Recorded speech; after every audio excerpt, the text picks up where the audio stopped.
Hello दोस्तों, क्या हाल है। स्वागत है आपका यंग टाइम न्यूज में। और आइए अब बात करते हैं आज के मुख्य समाचार में। देश भर की तमाम बड़ी खबरों पर नजर डालते हैं, तो वीडियो को अंत तक जरूर देखिए। और अगर चैनल पर नए हैं तो सब्सक्राइब करके बेल आइकन दबा दीजिए रोजाना ऐसी ताजा खबरों के लिए। 8 सितंबर 2025 का राशिफल लेकर आए हैं। आज का दिन मेष और वृश्चिक राशि वालों के लिए बेहद खास रहेगा। कार्यक्षेत्र में सफलता, धन लाभ और रिश्तों में मजबूती मिलेगी। वहीं कन्या राशि को भी परिवार से सहयोग और व्यापार में तरक्की के संकेत हैं। लेकिन सावधान रहें तुला और धनु राशि वाले, क्योंकि आपके रिश्तों में तनाव या गलतफहमी पैदा हो सकती है। खासकर दाम्पत्य जीवन में संयम और संवाद जरूरी रहेगा। कर्क, मकर, कुंभ और मीन राशि वालों को भी भावनाओं पर नियंत्रण रखने की सलाह है। भारत और अमेरिका के बीच चल रहे टैरिफ विवाद पर अब नया मोड़ आ गया है। खबर है कि अमेरिका के पूर्व राष्ट्रपति डोनाल्ड ट्रंप से हाल ही में जेसन मिलर मिले हैं। जेसन मिलर वही हैं जो भारत सरकार के लिए लॉबिंग का काम करते हैं। माना जा रहा है कि सीमांत करारी का प्रत्यय समझाने का भारत और अमेरिका के बीच चल रहे माना जा रहा है कि जेसन मिलर मिले हैं। मुलाकात में भारत पर लगाए गए जुर्माने और टैरिफ से जुड़ी बातें हुई। सवाल उठ रहा है कि क्या अमेरिका भारत पर लगाया गया जुर्माना हटा सकता है। फिलहाल दोनों देशों के रिश्तों में तनाव बरकरार है और आगे की बातचीत पर ही इसका भविष्य तय होगा। भाषा को लेकर विवाद अब महाराष्ट्र से निकलकर पश्चिम बंगाल तक पहुंच गया है। दरअसल ममता बनर्जी सरकार ने बड़ा फैसला लेते हुए कहा है कि बंगाल में बंगाली भाषा को प्राथमिकता दी जाएगी और सरकारी कामकाज से लेकर स्कूल कॉलेज तक में इसका पालन सख्ती से होगा। सरकार का कहना है कि स्थानीय भाषा और संस्कृति की पहचान बचाना जरूरी है।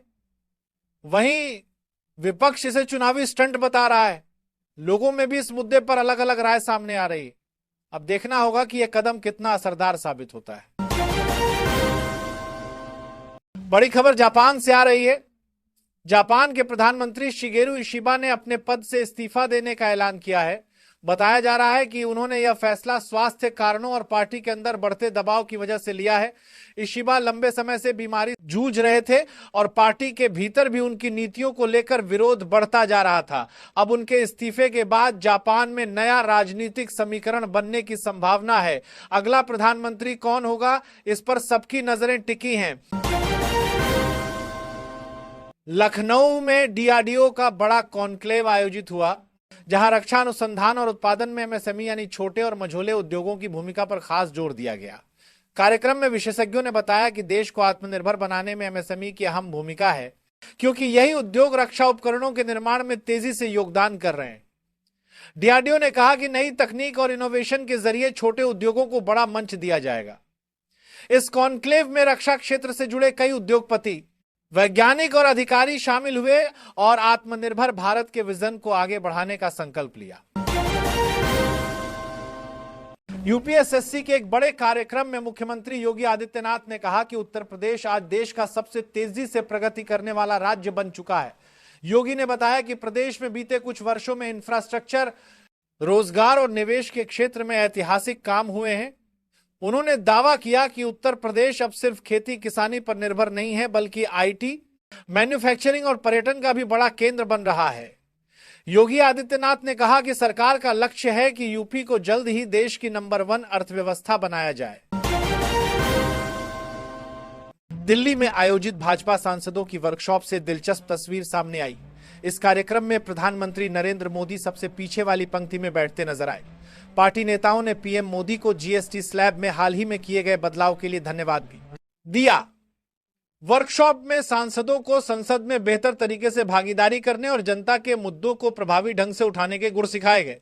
मोदी का पीछे बैठना यह संदेश माना जा रहा है कि पार्टी में हर कोई समान है।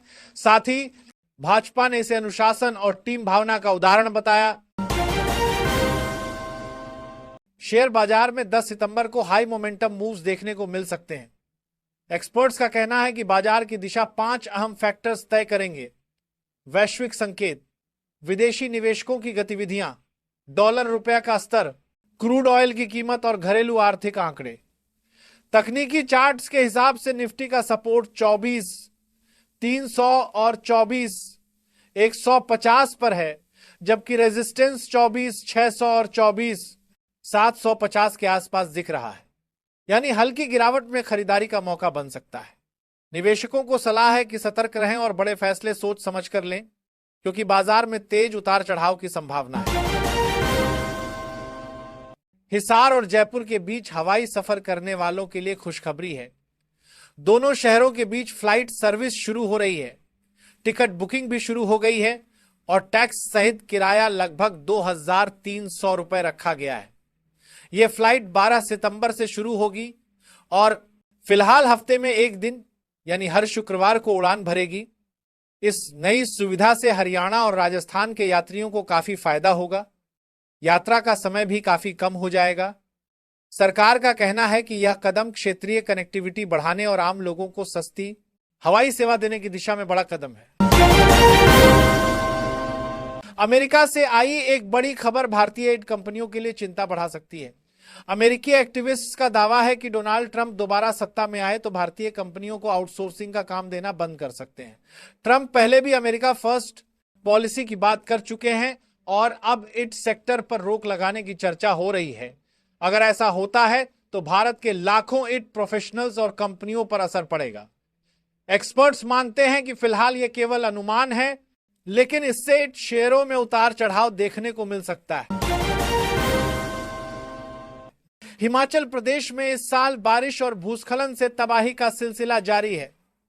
अब तक 350 से ज्यादा लोगों की जान जा चुकी है और राज्य को करीब 4.07 लाख करोड़ का नुकसान हुआ है। सड़कों, पुलों और घरों को भारी नुकसान पहुंचा है। वहीं उत्तराखंड में बादल फटने की घटना से हालात बिगड़ गए हैं, कई गांव प्रभावित हुए हैं।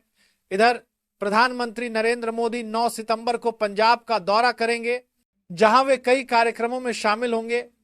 पहाड़ी राज्यों की तबाही और पीएम के इस दौरे को लेकर पूरे देश की नजर बनी हुई है। अंतर्राष्ट्रीय राजनीति से बड़ी खबर सामने आ रही है। अमेरिका के पूर्व राष्ट्रपति डोनाल्ड ट्रंप अगले महीने साउथ कोरिया का दौरा कर सकते हैं। मीडिया रिपोर्ट्स के मुताबिक इस दौरान उनकी मुलाकात चीन के राष्ट्रपति शी जिनपिंग और नॉर्थ कोरिया के नेता किम जोंग उन से भी हो सकती है। अगर ये बैठकें होती हैं तो एशिया की राजनीति और सुरक्षा समीकरण पर बड़ा असर पड़ सकता है। ट्रंप पहले भी नॉर्थ कोरिया के साथ बातचीत कर चुके हैं और अब उनकी वापसी की कोशिशों को लेकर दुनिया की नजर इस दौरे पर ट्रंप आस्पर्तार की तरफ से मार की लेकर टिकी है। हालांकि आधिकारिक पुष्टि अभी नहीं हुई है। हरियाणा के हिसार एयरपोर्ट के पास बड़ी घटना सामने आई है। यहां माइनर टूटने से घग्गर नदी का बांध भी टूट गया, जिससे आसपास के इलाकों में पानी भरने की स्थिति बन गई। हालात को देखते हुए केंद्रीय गृह मंत्री अमित शाह की हिसार में होने वाली मीटिंग रद्द करनी पड़ी। मुख्यमंत्री नायब सिंह सैनी ने कहा कि सरकार और प्रशासन पूरी तरह अलर्ट है और सभी मिलकर इस आपदा का मुकाबला करेंगे। फिलहाल राहत और बचाव कार्य तेजी से चल रहे हैं। प्रभावित इलाकों में एनडीआरएफ और प्रशासन की टीमें तैनात की गई हैं ताकि लोगों को सुरक्षित जगहों पर पहुंचाया जा सके। आज की सबसे बड़ी खबर आर्टिफिशियल इंटेलिजेंस को लेकर दुनिया में नई चिंता सामने आई है। एआई के गॉडफादर कहे जाने वाले जेफरी हिंटन ने चेतावनी दी है कि अगर इस तकनीक पर समय रहते काबू नहीं पाया गया तो ये मानवता के लिए परमाणु बम से भी खतरनाक साबित हो सकती है। उनका कहना है कि मशीनें इंसानों की तरह सोचने लगी तो वे खुद फैसले लेंगी और यह स्थिति पूरे विश्व के लिए बड़ा खतरा बन सकती है। एक्सपर्ट्स अब सरकारों से मांग कर रहे हैं कि तुरंत सख्त नियम बनाए जाएं ताकि एआई इंसान का दुश्मन न बन जाए। टेक प्रेमियों के लिए बड़ी खबर, 9 सितंबर को एप्पल का मेगा इवेंट होने जा रहा है जिसमें कंपनी आईफोन 17 सीरीज लॉन्च करेगी।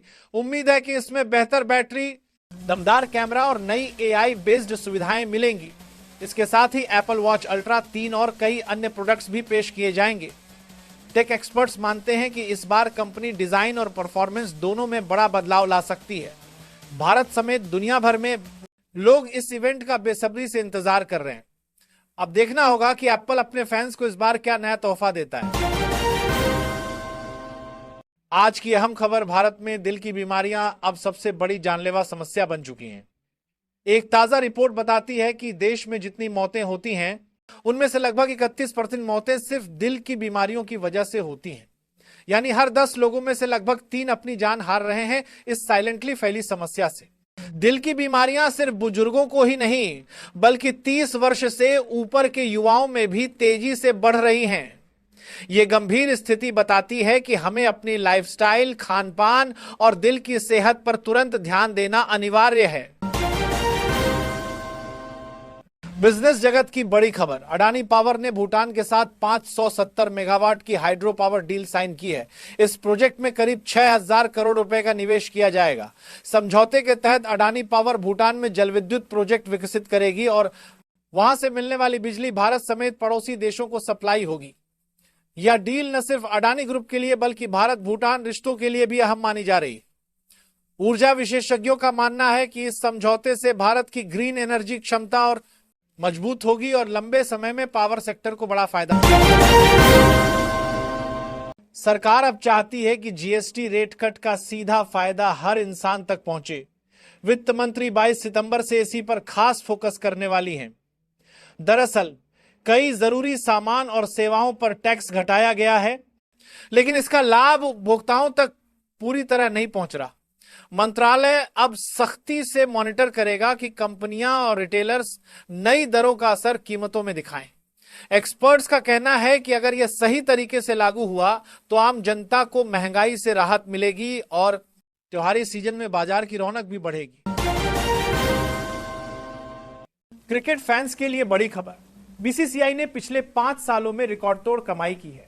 केवल पिछले साल ही बीसीसीआई ने 193 करोड़ रुपए की कमाई की, जो अब तक की सबसे बड़ी सालाना कमाई मानी जा रही है। इस रकम में TV rights, sponsorship, ticket sales और मेगा इवेंट से हुए फायदे शामिल हैं। बीसीसीआई के बैंक बैलेंस की बात करें तो यह कई हजार करोड़ रुपए तक पहुंच चुका है, जिससे भारतीय क्रिकेट की योजनाओं और खिलाड़ियों के विकास में और निवेश किया जा सकेगा। एक्सपर्ट्स इसे इंडियन क्रिकेट की वित्तीय मजबूती की निशानी मान रहे हैं। क्रिकेट के दीवानों के लिए खास खबर, वनडे इंटरनेशनल में सबसे ज्यादा मेडन ओवर फेंकने वाले 7 गेंदबाजों की लिस्ट सामने आई है।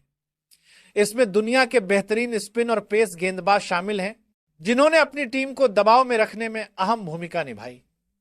इस लिस्ट में एक भारतीय गेंदबाज भी शामिल हैं, जो अपने शांत और स्ट्रेटेजिक खेल के लिए जाने जाते हैं।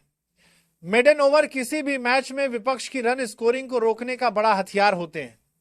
एक्सपर्ट्स का कहना है कि यह रिकॉर्ड गेंदबाजों की स्थिरता और कौशल की निशानी है। बिहार चुनाव में मुस्लिम वोटर्स की भूमिका बेहद अहम मानी जाती है।